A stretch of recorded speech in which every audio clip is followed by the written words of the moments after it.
All right, I think that's recording. Yes. Hello. Trying something different for this video. So you can see my amazing, 3 weeks into quarantine face. This exercise is looking at trigonometric, I don't know why my brain just stopped. This exercise is looking at trigonometric identities. So essentially, it's kind of like fancy algebra, but with trig. I know, music to your ears. So there are a whole bunch to learn. Well, the textbook tells you there's a whole bunch to learn. I'm going to pick out some specific ones that I want you to learn, and then the rest you can kind of actually just figure out. The first 3 though, and don't get scared, this textbook says that there are 11 to learn. But trust me, you don't have to learn all 11 because the rest you can kind of figure out as you go.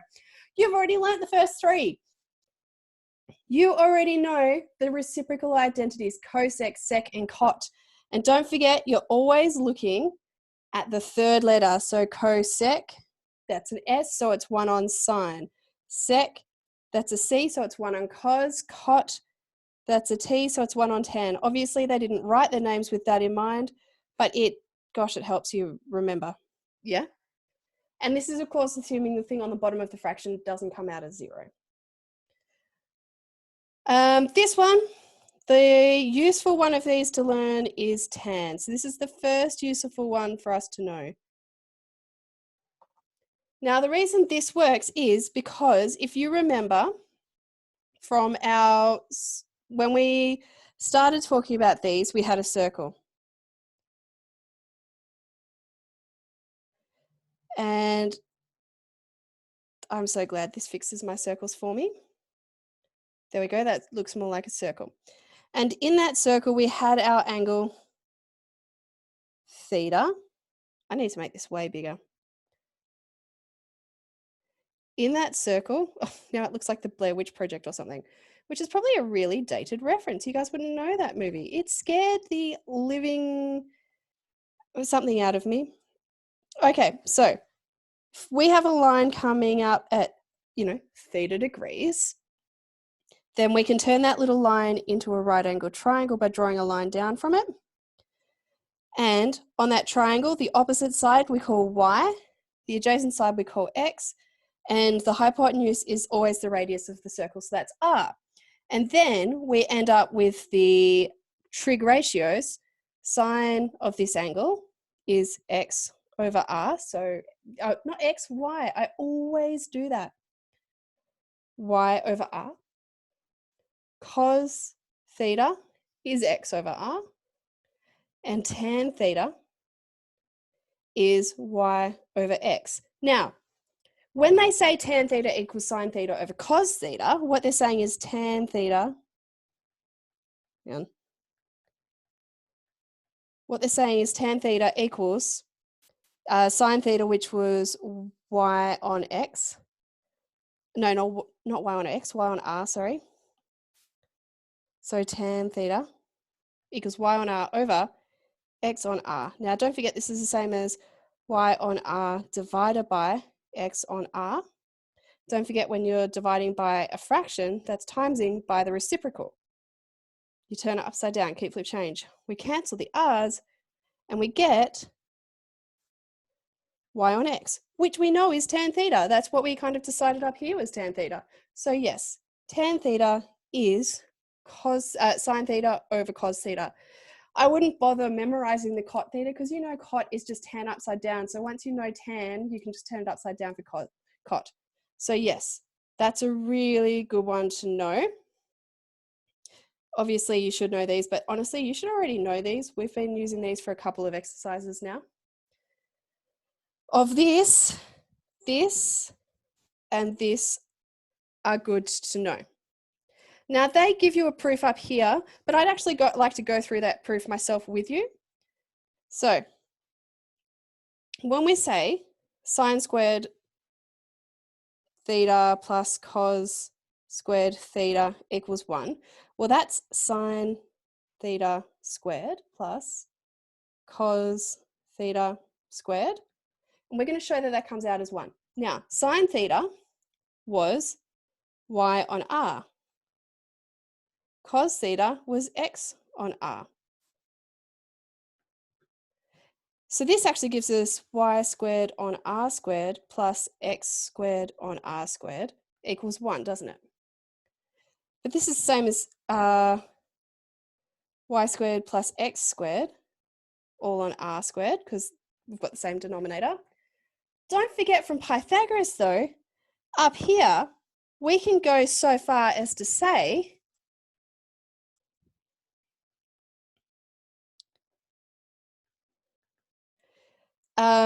x squared plus y squared equals r squared, because it's a right angled triangle with this triangle we've got here. We're going to steal that because we've got x squared plus y squared here. So that's r squared. And yes, they cancel out. We get 1 equals 1. Left-hand side equals right-hand side. So that's the first one of these trig identities. And it's literally just Pythagoras if you stop and think.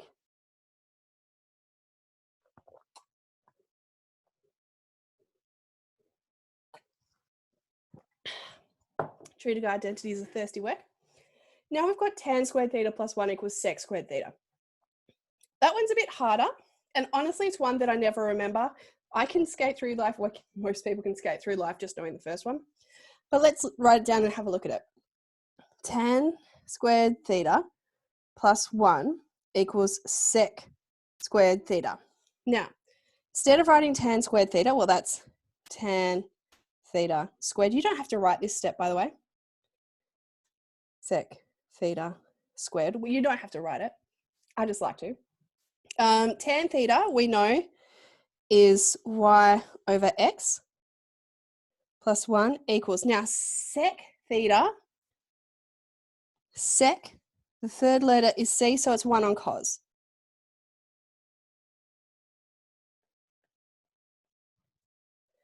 Okay, so here on the left-hand side, I've got y squared over x squared plus 1. On the right-hand side, I've got 1 over cos. Now, cos is x over r. So this is r over x, because it's just cos theta upside down. Squared. Now, ooh, I like how this is going because, okay, so we can go at it left or right. And what I'm actually going to do is use the fact that r squared equals x squared plus y squared here. So I've got y squared on x squared plus 1 equals, well, and this side comes out as r squared on x squared, doesn't it? So again, y squared over x squared plus 1 equals r squared is x squared plus y squared. And this is over x squared. Now I'm going to split that one up. So my left-hand side is staying the same. But my right-hand side is x squared over x squared plus y squared over x squared, which gives me, I need an extra line of working out. That's annoying. Which gives me y squared on x squared plus 1 equals 1 plus y squared on x squared. Yes, they're the same. Left-hand side equals right-hand side. Let me give myself a little arrow. Okay, the third proof that they want, that honestly I would not set about memorizing, is cot squared theta plus 1 equals cosec squared theta. So cot squared theta, again, that's cot theta squared plus 1 equals cosec theta squared. So don't forget cot is 1 on tan, so it's tan upside down.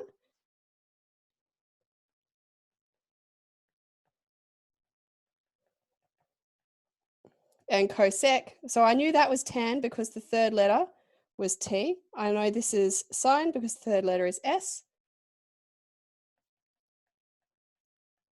Now tan theta is X on R, Y on X, so 1 on tan, it's just upside down, X on Y. And sine theta, Y on R, so this will be R on Y. Now we're going to do the exact same thing we did before. So here we've got x squared on y squared plus 1. Now, don't forget, this will come out as r squared on y squared. This should start looking quite familiar. So r squared is x squared plus y squared. Okay, let's keep going. Equals, so x squared on y squared plus y squared on y squared. And you can see what's going to happen. That x squared actually becomes 1. So left-hand side equals right-hand side. That's not very important, that one. I would memorize this one and this one. This one especially comes up so much. And this one comes up a lot. Okay. This first one's fairly, like, I would say it's obvious. If I've got a triangle,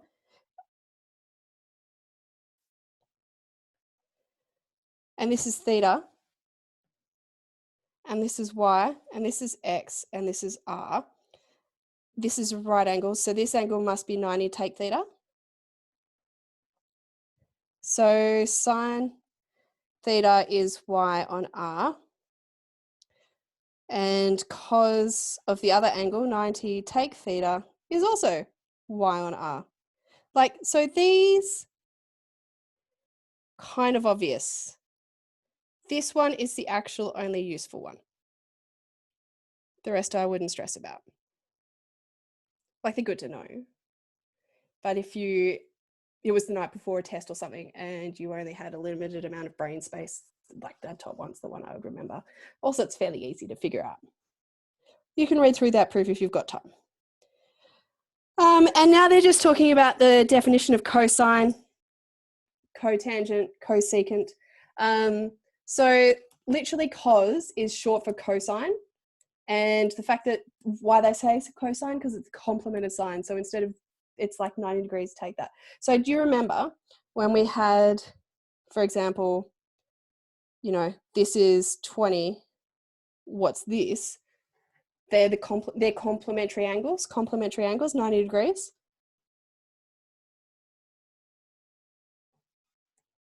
So you did 90 take 20. So that's all that's talking about. It's not something I would get caught up in. Okay, the next important part of this is actually proving certain identities. So they give you pieces of information and then they expect you to prove it.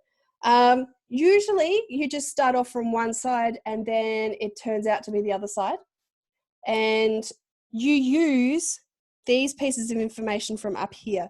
So as we go through them, I'm going to be scrolling back up to these and writing them down. I really recommend you write these down on a separate piece of paper, especially the ones I've highlighted.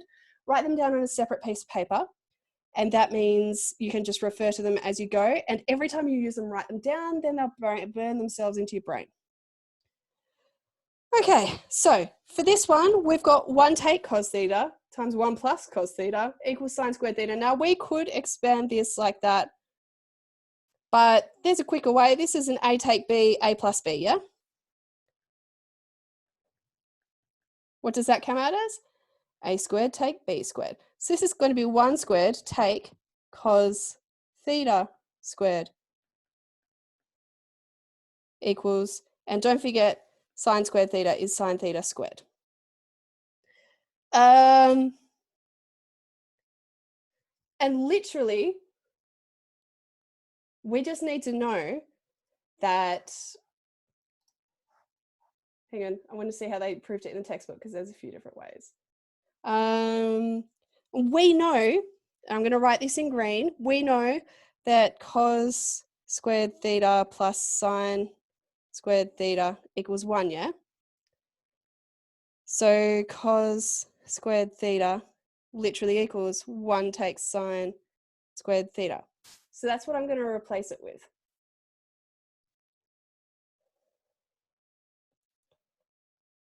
Or I could be even lazier.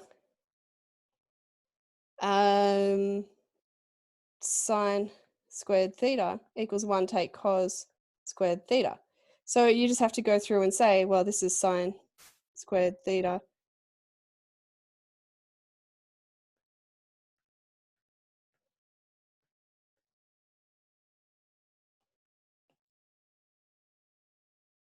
Now, it seems weird. You're like, but I've already got the answer.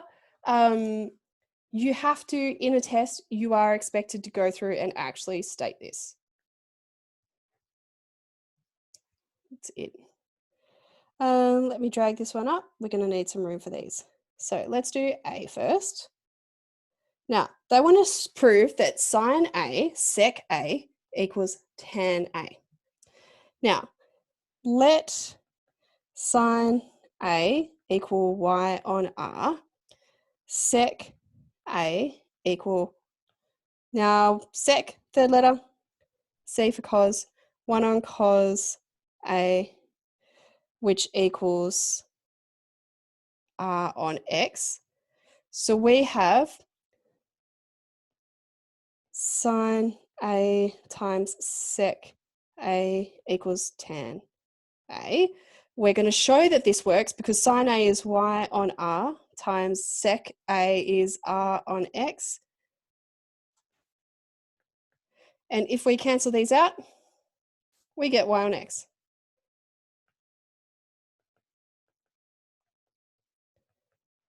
Which we know is tan.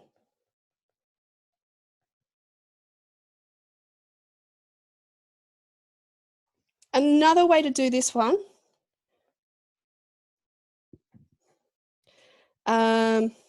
we've got sine A times sec A equals tan A.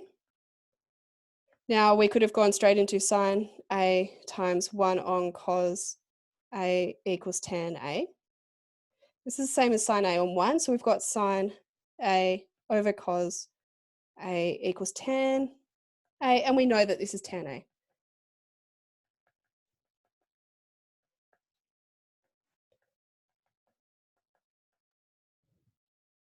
So for this one, this was the thing we actually used.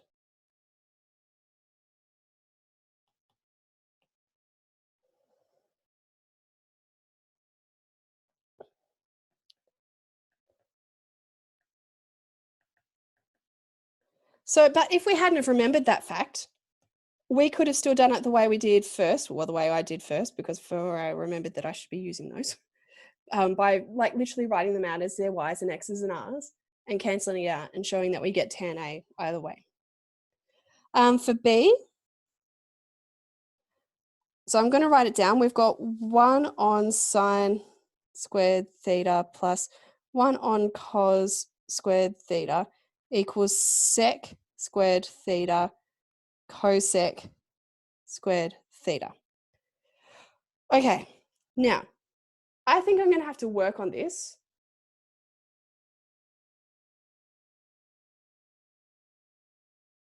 Yeah, I'm going to work on this from both sides. I think that's going to be the quickest way. So using cross multiplication, I'm going to put these two together. So this gives me cos squared theta plus sine squared theta over sine squared theta times cos squared theta.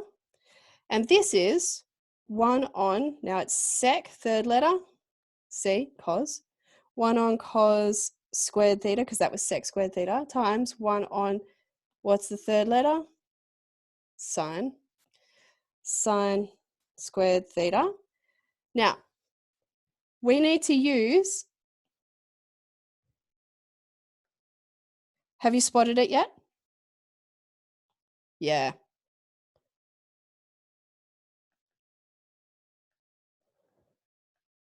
We're going to use that.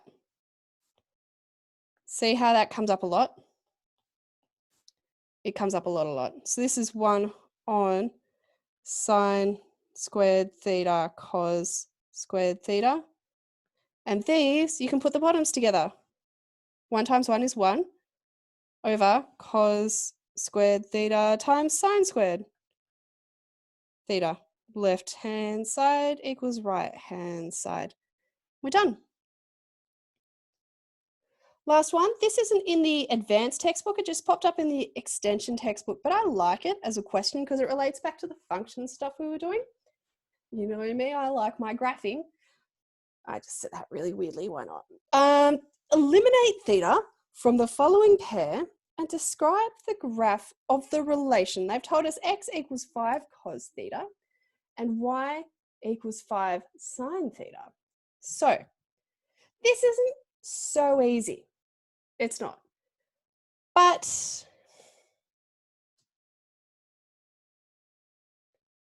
it's really not. And it's kind of the only way you kind of know how to do it is having seen someone else do it, which is why we're doing it now, because maybe then it'll pop up in your heads when you need it. So I'm going to square both. So x squared equals 25 cos squared theta, and y squared equals 25 sine squared theta. Then adding, we've got x squared plus y squared will come out as 25 cos squared theta plus 25 sine squared theta. And x squared plus y squared, I'm going to take 25 out. I've got cos squared theta plus sine squared theta. What's popped up again? This thing. So what's the fact we know with that? So we've got cos squared theta plus sine squared theta, or the other way around, equals 1. Very useful. It's already come up 3 times. So x squared plus y squared equals 25 times 1. So x squared plus y squared equals 25. And this, you should remember, is a circle. Center, 0, 0. Radius, 5, because it's a square root. That's the example questions. That's the introduction. It was a long introduction. Well done on sticking through it. Now I'm going to stop this recording and record videos for all of the other things. Thanks for sticking with me. Funnily enough, I now don't know how to stop recording.